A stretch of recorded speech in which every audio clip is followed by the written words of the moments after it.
if you're ever wandering around your local woodland, you may well smell, well, something that smells dead, or like your husband's socks perhaps.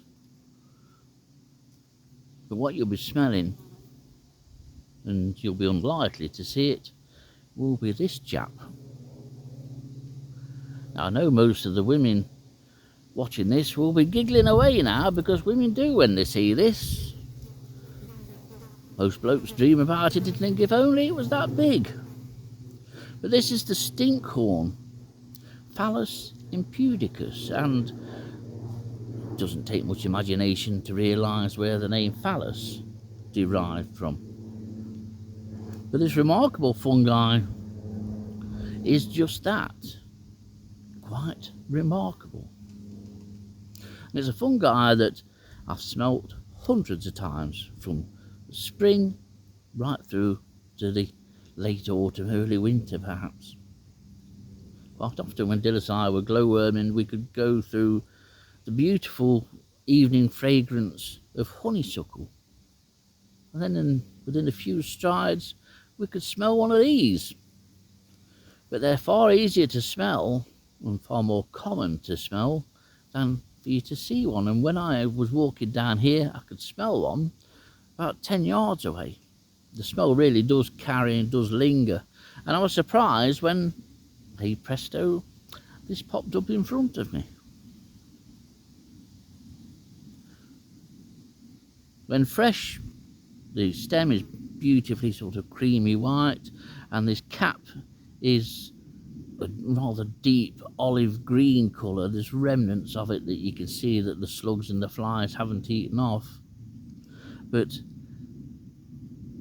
it's almost textured now, it's almost sponge-like, almost netted on the stem, and the cap, once the sort of sticky sliminess is removed and eaten off, the cap is pretty much the same.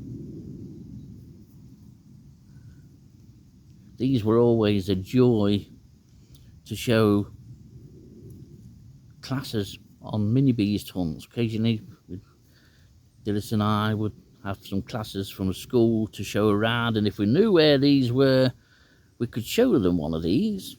It didn't mean a great deal to the children, but to teachers that were with the class, they were enthralled. And they always hung about. Once the children had started to move off, they hung about and took endless pictures and giggled endlessly like schoolgirls themselves. Lots of, I'm going to show this, my husband, kind of comments ensued.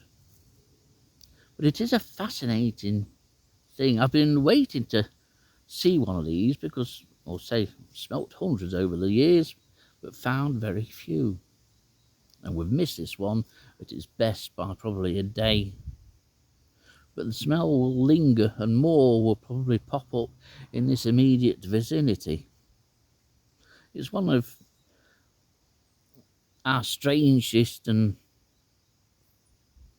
well, I don't know what else I could say about it, to be honest. But it's a marvellous fungi, but the smell is awful. And if you are walking around your local woodland and you smell something that's truly awful and just smells dead, then either it is or it's one of these. Phallus impudicus, the stinkhorn. What a thing! And I've had to be careful, although looking at where my hand is now, how I film this. Yeah, that's better. If only the smell was. But you get used to it after a while.